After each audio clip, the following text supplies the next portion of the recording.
So, welcome to the podcast, Michael Gray. Michael, how are you, mate? I'm good. I'm good. It's a beautiful day here at the southern tip of Lake Ontario. Nice fall day. I'm all good to go. Lovely. Yeah. Now, there's a very good reason we have you on this week's podcast. It's because we want to talk about your brand new book. Now, if anything, we should have possibly caught up with you ahead of the release of Piping Live and everything. So we're kind of behind the curve at this point. Listen, when it comes to piping, any kind of promotion is good, late or not. Well, that's it. Well, we got there eventually. We got there eventually.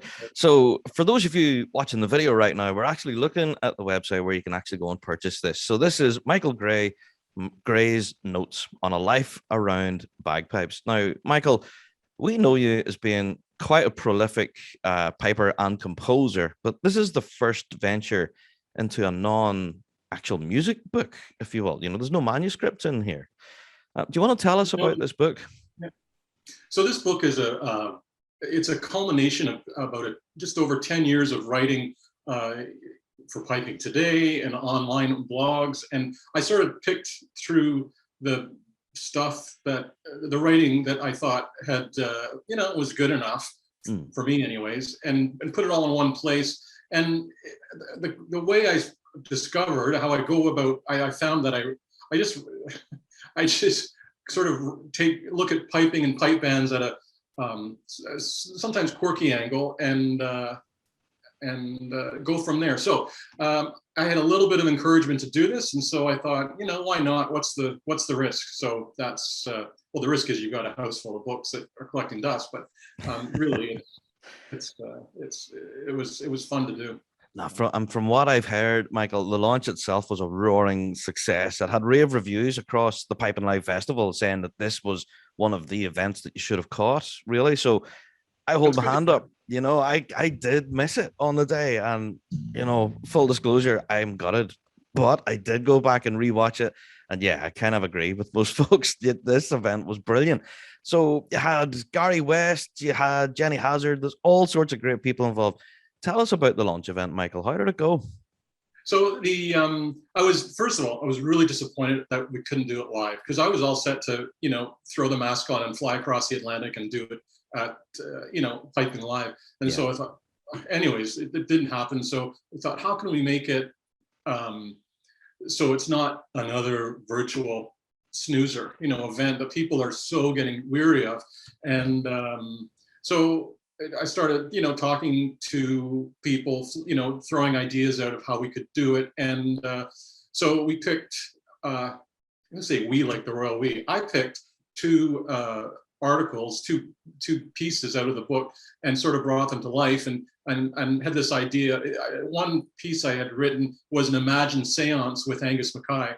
I wrote that, 5 or 6 years ago. And I had it in my head that we could get someone to play Angus Mackay and bring the seance to life. And Gary West was all over it. And as you see, for anyone that's seen that launch, which I think still holds up. I mean, it has legs, it has some shelf life. Totally, yeah. Gary West is he's an actor. Like he's got talent. And he brought that, he went in full on with both feet and brought Angus Mackay to life, as you were, in a seance. And it was a lot of fun to do.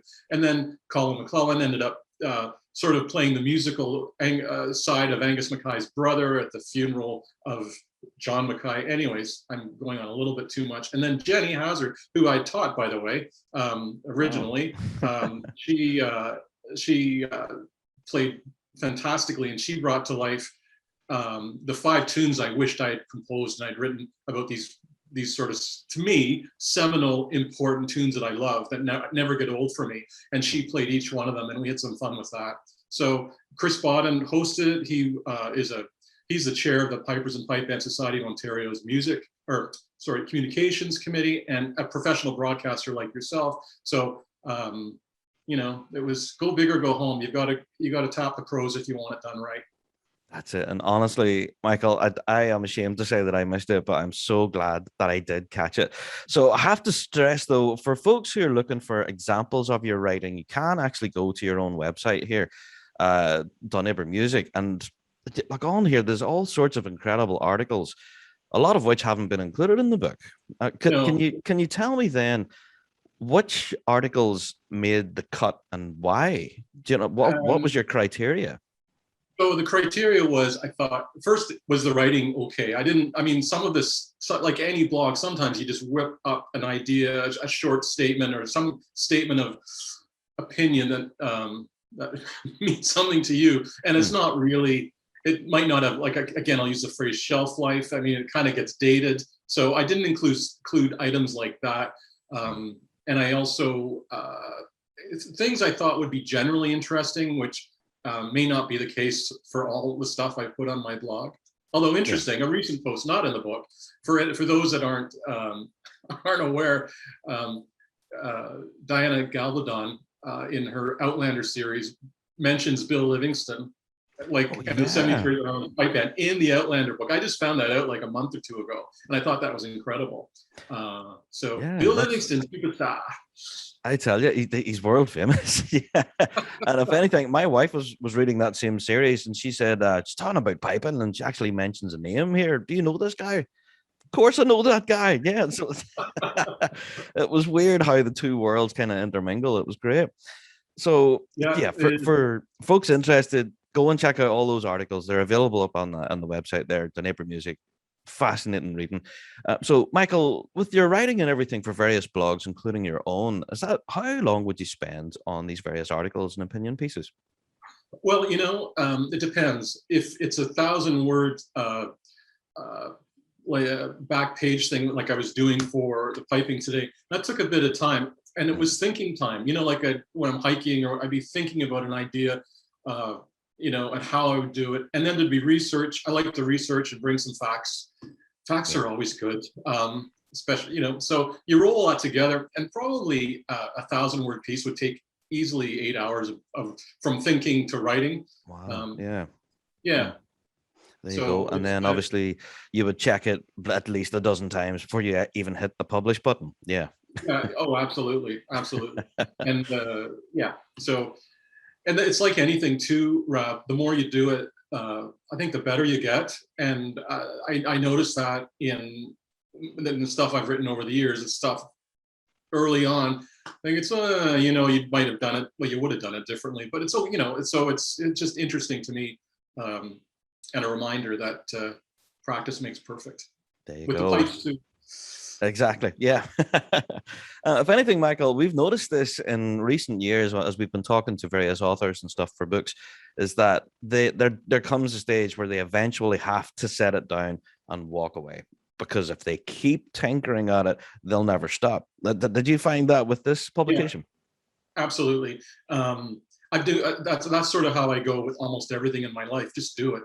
And anyone that knows me knows I'm a pretty impatient sort of person. I'm always fighting that. I'm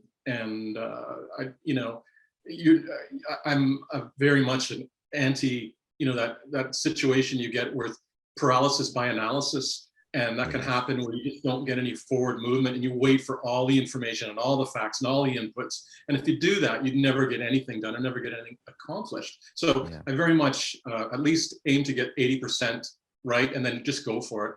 There you go. Good advice, though. Good advice for anyone else out there considering even to put pen to paper. There you are. You heard it here.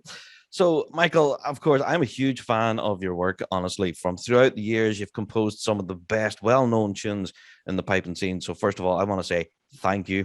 Thank you. You're very generous. Honestly, some of the bands are playing your compositions at a top flight level and achieving outstanding results with them. And how does it feel for you as a composer as you hear a band playing one of your tunes? It's very nice. I can use better words than that, but it feels good, and it's gratifying, and it's good to know that. To think that you've made something that will, if I was run over by a bus tomorrow, that's a thought, that something that you've created sort of is still there and being consumed by people in an artistic way, which is especially gratifying, which is in our music. Oh, definitely, definitely, yeah. And you have left quite a legacy already. But what I'm going to be talking to you about is the future for your own composing. Well, now that you have now released this latest book, which is not music related at all, of course, one of the questions that comes from ourselves and the Big Rab Show team is, will we get another music release from yourself in the near future? Yeah, I mean, I write music all the time, and I also throw music in the garbage all the time, and I also collect music. People all have tunes that come say, "What do you think of this?" And as often it's really great or really I really like it. So as I gather these tunes, I've got if I have enough for a book, it's sort of it's a natural thing. Then I'll put a book out because I don't want you know music sitting in drawers or in you know, and so on, and in Yeah. hard drives that are inaccessible by other people, mostly inaccessible. That's why it's so. Yes, there is. I would say a book. When I don't know. There's so many other things to do, but there'll definitely be another book before too long. No, that's it. Because you're quite an incredibly busy guy, if you don't mind me saying, because you have quite a lot of roles, as well as a judge, obviously. But do you want to tell us about all the different roles that you currently hold at the moment, Michael? Well, I just before I chatted with you, as you know, I was chairing the board meeting of the Pipers and Pipe Band Society of Ontario. I'm currently president, Yeah. and we've been doing a lot of work this past year trying to create value beyond competition to members. Because, as you know, outside of last week's Coburg Highland Games, which was a great outdoor success, it was very surreal and wonderful to be there for that on a sunny day. We haven't had any competitions beyond online, which, you know, to put a not to put a fine too fine a point on it, but they kind of there's a suckage factor with those that we have to admit. And but they do serve a purpose for this moment in our time, and they've been pretty successful. We've been Jim McGilvery from the music committee has been chairing, organizing workshops, and so we've been very active. I think as active as we can be in this organization, which takes a fair bit of volunteer work in order to make things happen. Yeah. And by the way, I'm very upfront. I don't see myself. I never had it on my bucket list to be president of a pipe band, piping and drumming organization. I think everyone needs to step up to service, which I view this as that from time to time, and then step back and allow someone else to have their put their fingerprints and do their bit. And I'm not a huge believer of expecting the same people to be in the same role for years, and it's not fair. So I'm going to do this for a little bit, and then make sure that there's someone to take it on. There you are. If anything, in a recent podcast here in the Big Rab Show, we actually chatted to Jim Sim, president of the Midwest Pipe Band Association, and again, he spoke about he was kind of initially reluctant to take up the role. He didn't want it. He was an ex-drummer and said to himself, "Nah, I don't want that job."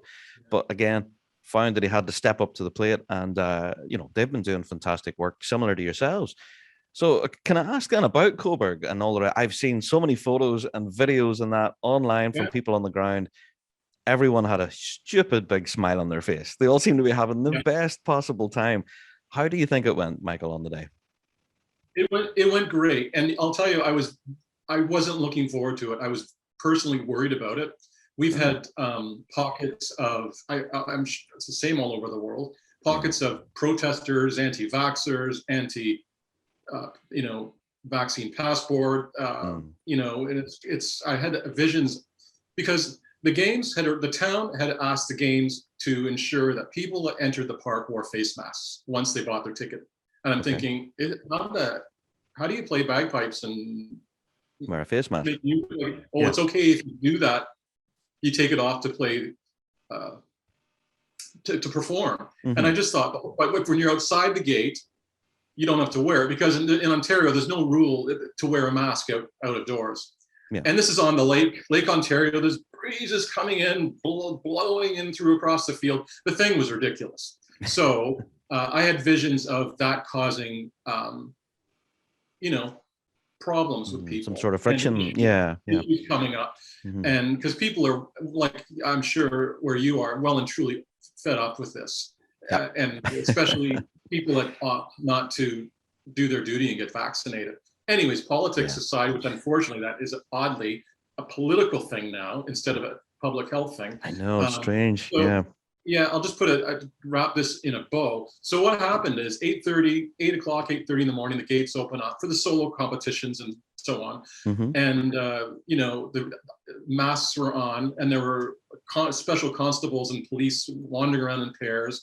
And I could see the tickets being written. And by 9 o'clock, no one had a mask on, including the police and special constables walking around. So this is where a stupid rule just gets the thumb from the finger, yes, from people. So it turned out it was a great day, no masks, and a week after I've heard of no outbreak as a result of Coburg. So happy brilliant. days. Yeah, there you go. That's a result there.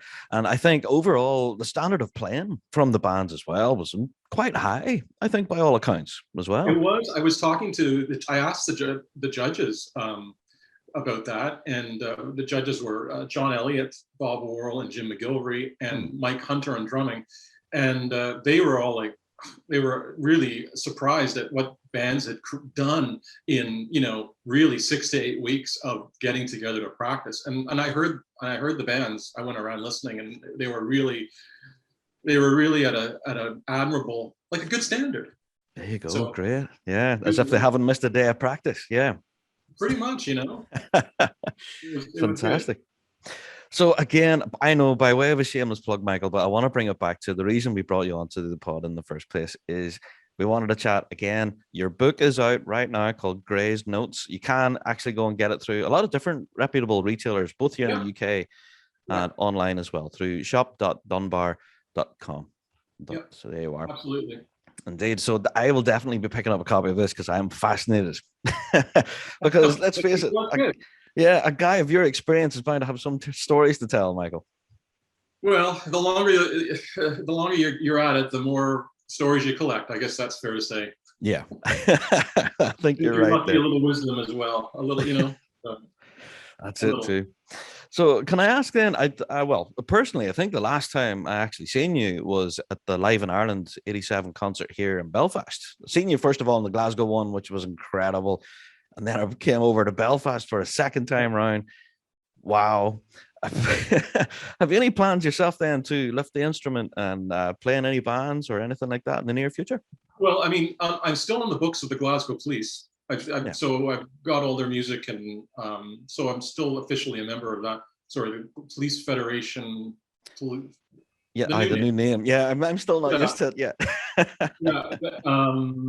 They'll have a new look because they've got new uniforms. It's these gray Police Federation. The whole uniform's brand new, so it'll be strike a different kind of pose now. They won't see the old Royal Stewart. I will say I was working on a project for the last 3 years that I had pitched, another project that I pitched to Donald Shaw, Celtic Connections, and he was interested in it. And the pandemic has really stopped it. And the project is a celebration of a century of pipe band music. And so the inputs for that were a survey, among other things, a survey that I sent out to the pipe band world about their favorite tunes and most well-liked medleys and so on. So this would be a 90-minute concert of representations of music starting with like 1921, through to the fast round 1940s MSR playing with the low pitch and so on, and then into the Edinburgh City Police exploration, Donald Shaw Ramsey's the hornpipes and jigs in the 50s, and then Muirheads in the 60s, and onwards with through to the medleys. And so anyways, it sounds like, I know you're loving that idea, right? Of course, yeah, that would be amazing. So, and in order to do that, and you need people that can learn stuff real fast, and as Bill Livingston would say, be reliable, not muck it up on stage, be able to deliver the goods. So they lined up much in echo of that 78 cast, like really well-kent faces were all put their hand up and said, yeah, sign me up for that. So we were all good to go. And I just, for the last 2 years, obviously we couldn't do it. And it won't happen this January either, because in the UK and in Scotland, you've got soldiers driving ambulances. I mean, I would say it's not a good thing to plan this for January. So I'd like to do that. It takes a lot of work, I think, on everyone's part to make that happen. I'd love to see that happen somewhere. Oh, that would be incredible. Michael, you have to keep us posted on that. You know, I'll be there front row. The working name is Pipe Band, ! And we've got a logo and everything, you know, like. Brilliant. So the design work's been done. Yeah. Yeah. And also Andy Carlisle, actually, one of your countrymen has done a lot of work with me in building the drafting, the draft repertoire, what that would be. So it'll happen just on January.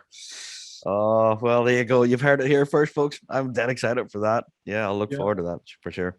Now, Michael, there's a load of other questions that we would love to ask you all about your piping history, your experiences, and a lot of questions that came through about composition as well and your approach to it.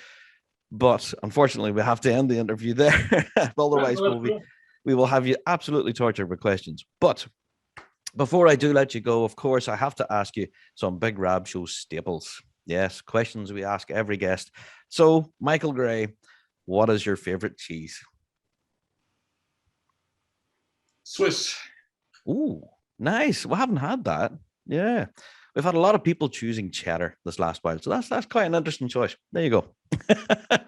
And also, throughout all of your storied career, you know, countless championship wins and things, can you tell me, is there any one moment in your piping career that stands out as being, wow, that's kind of special? Well, you would expect me to bring up a 73s or Highlanders moment, but I'm not. It's going to be a Toronto Police moment.